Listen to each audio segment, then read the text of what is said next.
Donc, pour avoir plus de suivi, plus d'analyse, nous avons actuellement l'Union internationale notre envoyé spécial, Wael Alfi, qui était présent au cours des activités et de travaux de cette 10e édition de la conférence mondiale de Fatwa. Wael, bonsoir. Oui, bonsoir. Wael, permettez-moi de vous poser cette question. Comment vous avez suivi les activités durant la première journée de cette conférence mondiale de la Fatwa, notamment que cette conférence a jeté la lumière sur le rôle très crucial de l'intelligence artificielle dans le domaine des fatwas, dans le domaine des avis religieux, et aussi comment c'était une opportunité, une fois de plus, pour que le Mufti de l'Égypte révèle bien les efforts inlassables déployés par l'Égypte sur le terrain afin de soutenir les Palestiniens, que ce soit dans la bande de Gaza ou en Cisjordanie. Bon, alors aujourd'hui s'est déroulé un événement crucial, un événement très très important au Caire en Égypte. C'était le lancement des travaux de la 10e conférence mondiale de la Fatwa. C'était avec la participation de muftis, ministres et savants de divers pays. Ces travaux de cette conférence étaient organisés d'abord par Dar el-Ifta al-Nasriya et le secrétariat général des conseils et instances de Fatwa dans le monde.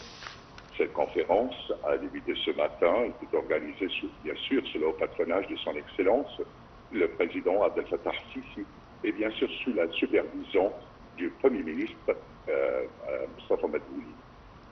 Cette conférence était sous le thème de former un mufti, ou bien le mufti qui est avisé à l'ère de l'intelligence artificielle, avec la présence d'éminentes personnalités internationales, parmi lesquels il y avait des muftis, ministres, savants de la charia et experts en technologie qui sont venus de différents pays.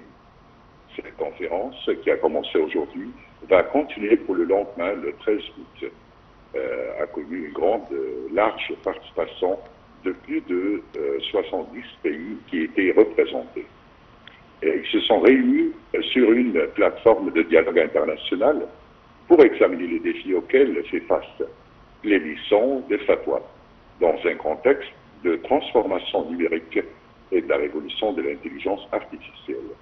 De même pour explorer les moyens de développer la pratique de l'Ifta, de manière à concilier les constants de la charia avec les exigences de l'époque.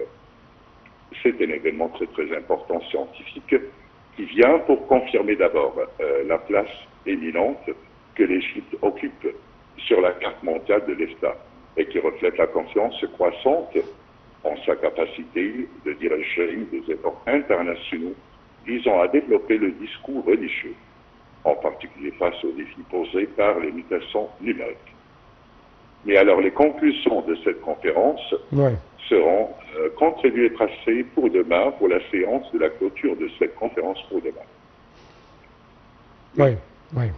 Wael, merci beaucoup pour de tels éclaircissements de votre part concernant cette conférence mondiale de Fatwa qui a commencé déjà, bien sûr, ses travaux, ses activités aujourd'hui au sein de cette grande capitale égyptienne, le Caire.